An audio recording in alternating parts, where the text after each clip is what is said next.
Good evening. Welcome to the Planning Commission meeting for Tuesday, September 16th. If anyone would like to address the Planning Commission this evening during the public comment period or for an item that is on the agenda, we request that you fill out a green speaker card and turn it in to staff prior to the agenda item. Doesn't look like we have anyone attending. This meeting is being recorded and viewing is available on Zoom. However, the Planning Commission will only receive public comment either in person or through emails submitted prior to the meeting to staff. Public comment will not be accepted via Zoom. Could we have a roll call, please?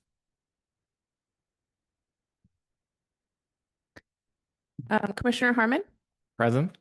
Commissioner Kuhn is absent, Commissioner Johnson is absent, Commissioner Durazo is absent, Commissioner Biasotti, Here. Commissioner Madden, and Commissioner Lithine. Here. We are in a quorum. Hopefully nobody will have to recuse for anything because then we won't be. Commissioner Biasotti, would you care to lead us in the pledge this evening? Should we pause? Flag of the United States of America, and to the republic for which he stands, one nation, under God, indivisible, with liberty and justice for all.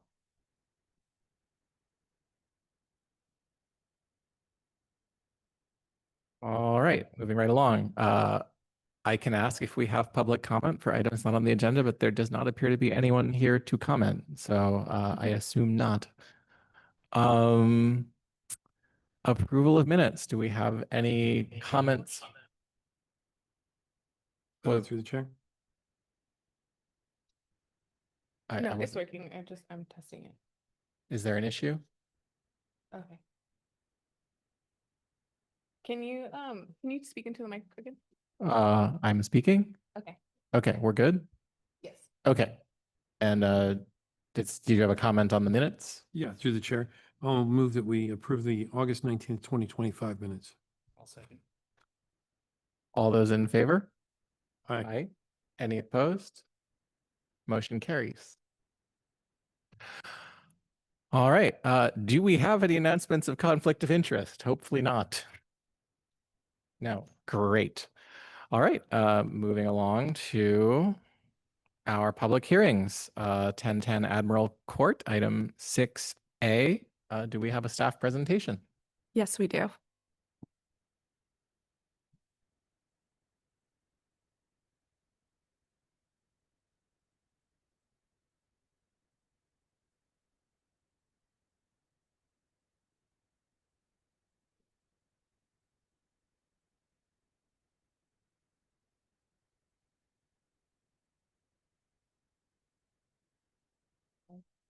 Sorry.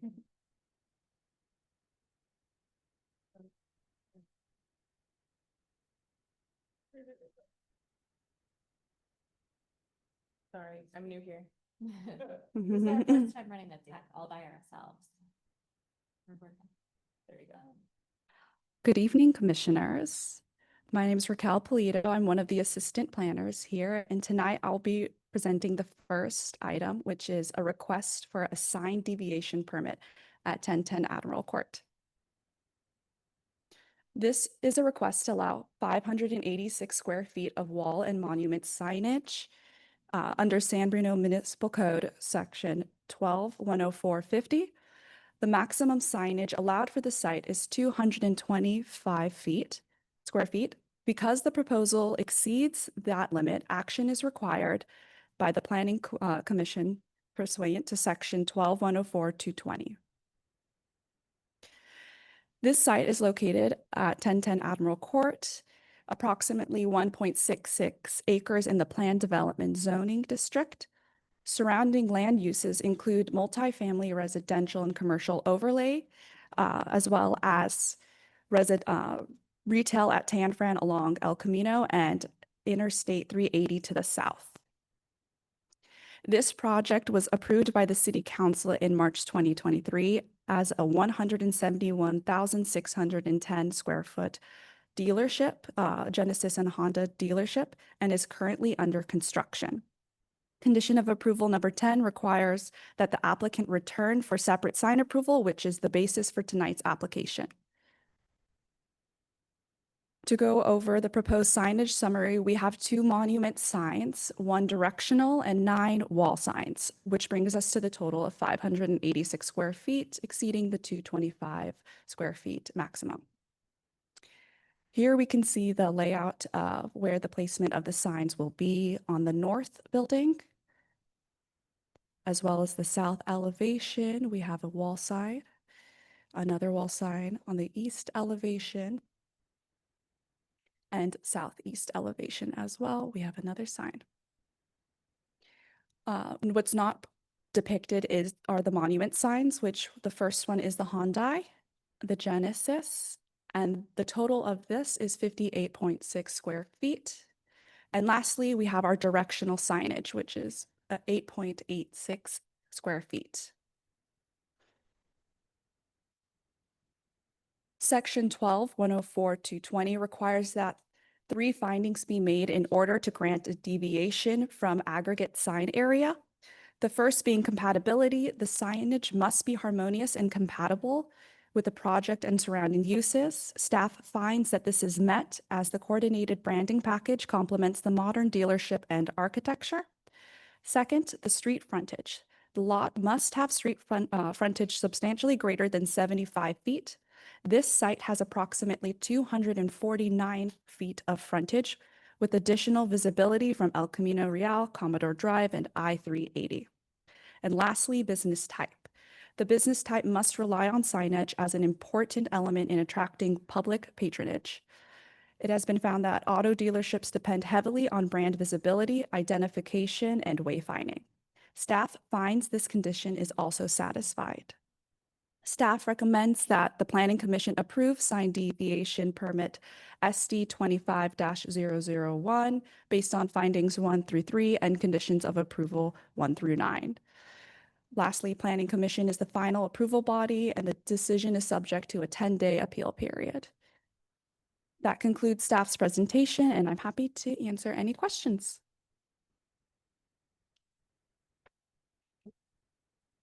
Do you mind speaking to? No. Sorry. To me, if you just confirm, it didn't look like any one particular sign was ridiculously large. There's just a lot of signs. Is that correct? Yeah, that's it. Exactly. This is the same sign package that was included in the council and approved there as well. Okay, great. Thanks. Do you have any other comments or questions? I was going to remark, if anything, this looks relatively discreet for an auto dealership. Like the amount of signage, the size of it is not in any way, like, you know, you like, I mean, you look at a couple of the dealerships in Colma or, you know, they can be very large. So yeah, I'm happy to move myself that we approve the sign deviation permit based on findings 1 to 3 and conditions of approval 1 to 9.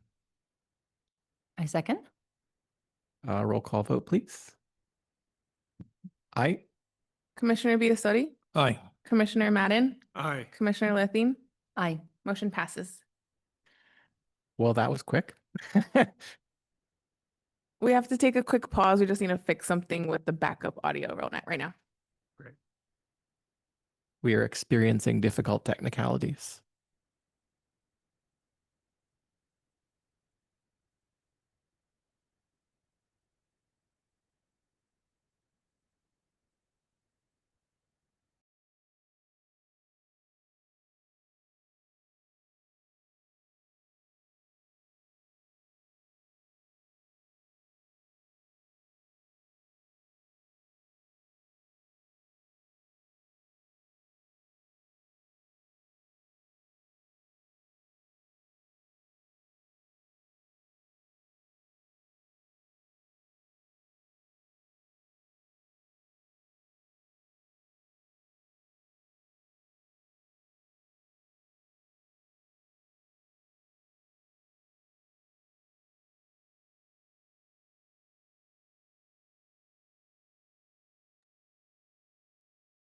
Hello.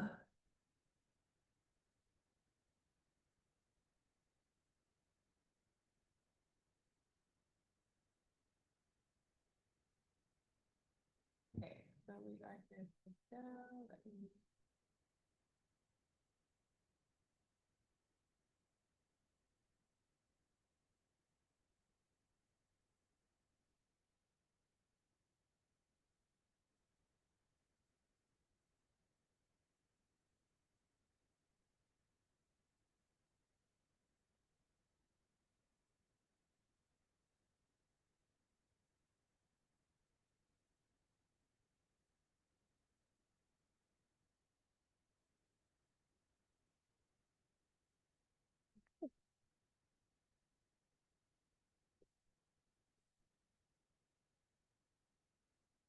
Through the chair, would you like to announce the next agenda item? And then I'm happy to give a presentation.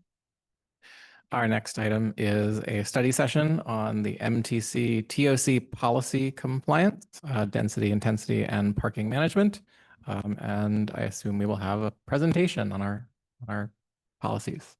Yes, that is right. Good evening, Planning Commissioners. I'm Kelly Beggs, Assistant Community Development Director, and I'm pleased to present the item before you tonight, which is a study session on the MTC TOC density, intensity, and parking policies.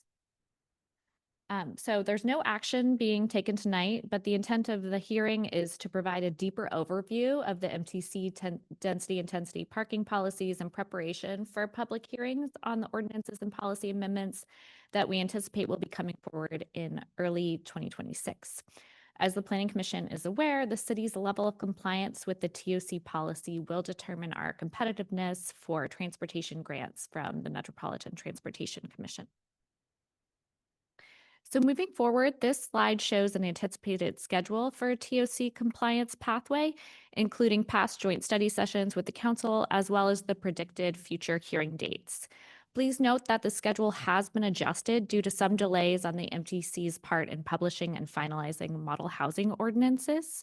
We had previously predicted bringing that to you tonight, but those are still not finalized or published, so we would like to wait on final versions to ensure compliance.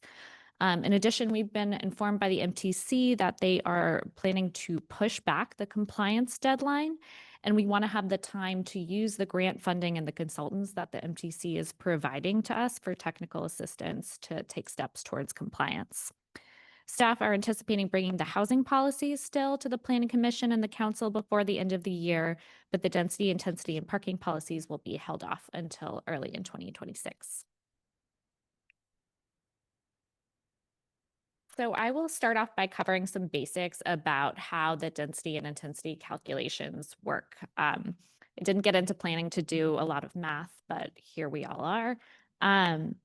So in terms of applicability, even though the station area covers a half-mile radius around both our BART station and our Caltrain station, the applicable areas are only the zoning districts that permit residential or commercial office uses by right. And then the calculation that we need to do is a weighted average of the zoning regulations within those applicable areas. It's not an average of what you see out there for existing development, and not every applicable zone has to meet the requirements. So for example, you could have an MTC policy requirement of, say, you have to meet 65 feet in the maximum, but you could have some regulations of 55 feet in height and others of 75 feet in height that then average out to meet the 65. Lastly, you can exclude parcels that have existing dwelling units. So most of the R1 and R2 zones will be excluded, as well as existing multifamily developments. And I can show you more about what that means on the coming slides. So I'll start off with the Tier 2 station requirements, which apply to our BART station area in San Bruno. Tier 2 stations are served by 2 or more BART lines, or it could be BART and Caltrain in other situations, and they include more urban density, intensity, and parking standards. So you'll see higher FAR maximums, higher residential density maximums, and then they want you to have a lower parking maximums. So this slide shows you the residential density and commercial floor area ratio minimums and maximums. As you can see, the MTCs also set forth height equivalences for residential density and commercial office for jurisdictions like San Bruno that don't consistently regulate through those standards. In San Bruno, we have more districts that regulate through height than through FAR or through residential density. So these are kind of important to look at, and you'll see on the next slide It's not super legible, but I can go over it. So this is an illustrative preview of what our compliance analysis for this Tier 2 station area is showing. Here you see the applicable areas. Those are the areas with colors on them, as well as associated height limits. You can see this area is really dominated by the Tanforan parcels, and that PD is currently under review. The northern portion of the TCP is included, as well as the town center PD and portions of the Navy site specific plan, all of which are regulated by PD zones. Generally, the red areas are areas where commercial office only is permitted. The purple areas are where both residential and commercial offices are permitted. So as you can see, this area is a bit complicated because it's really a patchwork of all of these PD zones, especially over there in the Navy site specific plan area. But height limits really vary here from 30 feet in the town center PD to the north of the site, and then to 90 feet in our TODS zone, which is in the TCP and towards the southern end of the site. We anticipate being able to achieve partial compliance with TOC standards in this zone because, again, we have the complexity of these older PDs, we've got ballot initiatives, and we have SFO height limit caps. And we have, at the same time, these more intense urban development standards. So our preliminary analysis of the Tier 2 requirements is that we can likely meet the residential density requirements. We will need to propose some amendments to achieve the minimums, but everything that we're seeing through the Tanforan PD right now could be consistent with this. We may be able to meet the commercial office minimums. We need to do a little bit more analysis on that, but due to those SFO height limits, the voter approval requirements, it would be really infeasible to meet the commercial office maximums, which would go up to 100 feet. For reference, I think that the highest height limit that we've got is the TODS zone in this area, and then Tanforan is capped at 79 feet and 7 inches. Staff is also not recommending pursuing compliance with the Tier 2 parking maximums, as they would prohibit current development proposals like Tanforan from moving forward, but we do recommend adopting the Tier 3 parking standards and maximums, which I'll show in the coming slides. So this slide is kind of that first table that you saw, but just color-coded. The items that are in yellow are things that we think that we could pursue compliance with amendments. Green are areas that we think we're already meeting. And then those orange areas are the items that we do not anticipate being able to pursue compliance with. So moving on to our Caltrain station area. This is a Tier 3 station, which is served by one transit line, essentially, and you'll see a step down in the development intensity scale and in the parking requirements. So the residential density standards are moving down about 25 units per acre or 10 feet in height from the Tier 2 requirements, and the FAR is decreasing here 1 to 2 points in FAR and 10 to 35 feet even in height. And then parking standards are increasing in what amount of parking maximum you're allowed to require. So you'll see an increase from one space per unit from 0.5 per unit from the Tier 2, as well as an increase from one space per 625 square feet to 1 per 400 for commercial. So this slide again shows the applicable parcels for analysis. The purple is showing things where you're going to be looking for conformance with both the residential and the office, and then the office only is shown in red, and it's really just that northern portion where the Tanforan zoning is. So the station is a lot easier to evaluate because we're evaluating more modern and consistent zoning districts. The heights in the area range from about 50 to 90 feet. 50 is the Bay Hill area, and 90 is that TODS zone close to the station again. And with the exception of that southern sliver of Tanforan, housing and commercial are allowed in all of the districts shown. So findings for the Tier 3 station area, it's already generally consistent with the TOC policy in terms of the intensity maximums.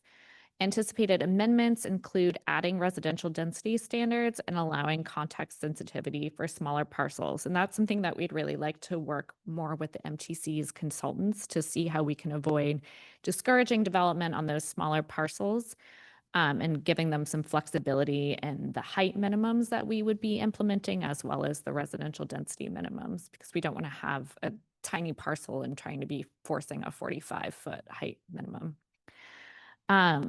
Staff's also going to recommend removing our existing 2.0 FAR cap that we have for smaller parcels that are 20,000 square feet or smaller for compliance. And then lastly, we will recommend adopting the TOC parking maximums, which include 1 residential space per unit and 1 space per 400 square feet of commercial. So again, this is kind of the color-coded version of that table. Yellow require amendments, but are attainable. And then the green are things that we expect that we are actually already meeting with the existing zoning. There are a few other parking policies that we're required to meet to get points for TOC compliance. So one of those is eliminating parking minimums. We are already doing this through our compliance with AB 2097. So to formalize compliance, we'll either recommend adoption of a resolution or amendments to the zoning ordinance. We'll need to make some modifications to our bicycle parking standards to comply with TOC requirements. Then we'll formally adopt a requirement that development projects follow the county's TDM policy, which we're already enforcing. And then also we'll make clarifications to policies on shared parking and unbundled parking to achieve consistency. And then the last slide of content from me. So the MTC has released a draft evaluation framework that shows us how they're going to be evaluating cities for compliance. The draft scoring has categories for no compliance, obviously, and then partial and full compliance. So they are laying out a few different pathways for cities. So even if we don't get up to 85 points, we would still achieve, very likely, it's a huge range for the partial compliance. And staff's initial analysis really indicates that we have a path towards getting 85 points. And that's without having to adopt any policies that are incompatible with existing regulations. And that's largely because we have those strong scores on the residential density already, and those receive a higher weight from the MTC. Oops, wrong way. There we go. Next steps will be to refine those compliance calculations with consultant support, and then draft and bring forward policy amendments in early 2026. And that's all with the goal of maximizing our competitiveness for transportation funding. And before I conclude, I'll also just reference that I think at our last meeting, we talked a lot about kind of how we're being fair to property owners with tenant protections. I just want to state that those tenant protections are very clearly to counterbalance these big bonuses that are being given to landowners in the station areas. So we're supposed to kind of act together, and I think it'll be clearer once these things go on the same path. So that concludes my presentation, and I'm happy to answer any questions. Do we have any questions for staff? Yeah, through the. Yeah. Just Commissioner a Mann? quick question. It looked like the 2 stations, the BART station and the Caltrain station, are close enough that their radiuses overlap. Which one governs when the properties are in both circles? Is there We were like just talking about this earlier. So we'll analyze each of them independently, but everything that's in like the higher tier, which would be the tier 2, needs to be going towards meeting those average requirements. I had a few questions. First of all, how much of this is rendered moot by SB 79, which we're expecting? I mean, it's just like, gonna ask Chair is any Hartman. of this going to matter? Because like the heights and densities that are allowed by right under that are already. So SB 79 is very hot off the presses. My understanding is I think that development applications will opt into SB 79 on like a case by case basis. I think we're still really are evaluating it. These would be kind of fed into baseline, standards. I think that one issue with SB 79, I think if you go over 85 feet, there are labor requirements. So this would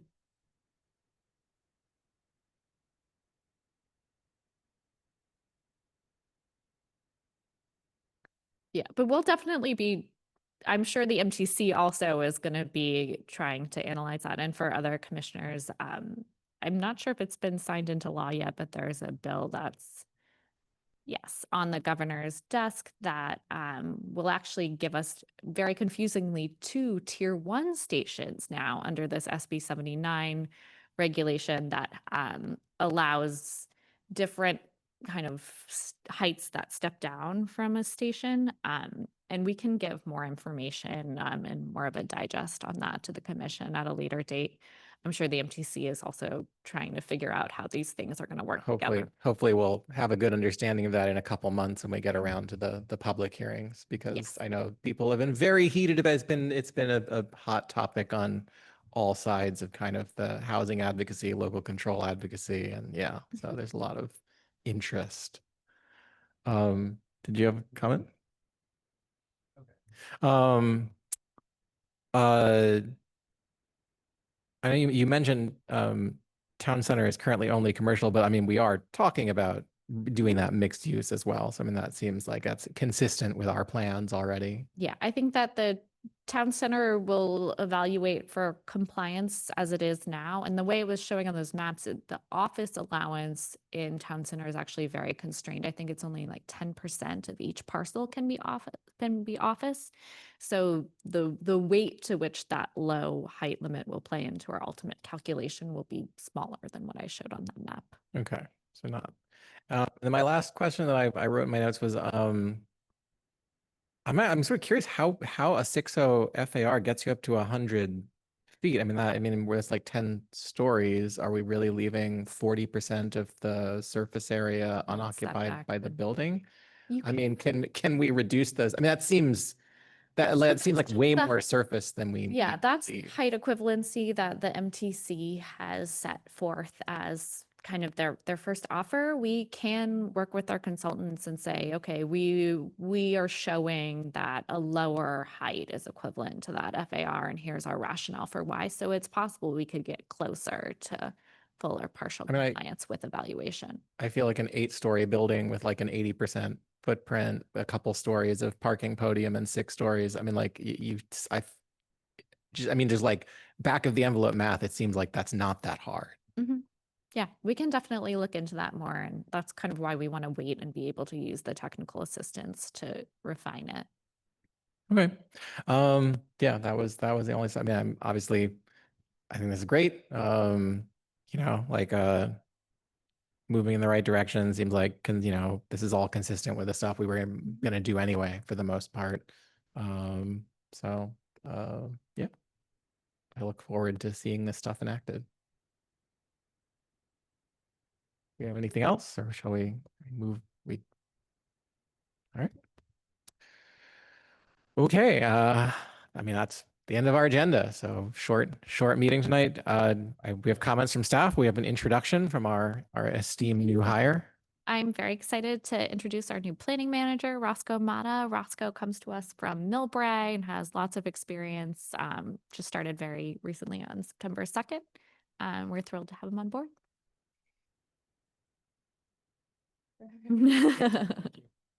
One other item from staff really quickly that I just wanted to highlight, I had emailed commissioners that we are planning to change the date of the October hearing from October 29th to October 28th. So please just shoot me an email if you have any conflicts with that. We could also hold the 29th.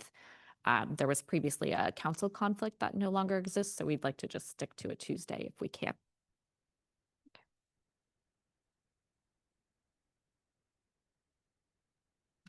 Do we have any items from members before we close out our agenda? No. Well, seeing none, we are adjourned. The next regular meeting is October 28th rather than 29th, 2025. I assume here in the same spot. All righty. Good to see everyone. Have a good evening.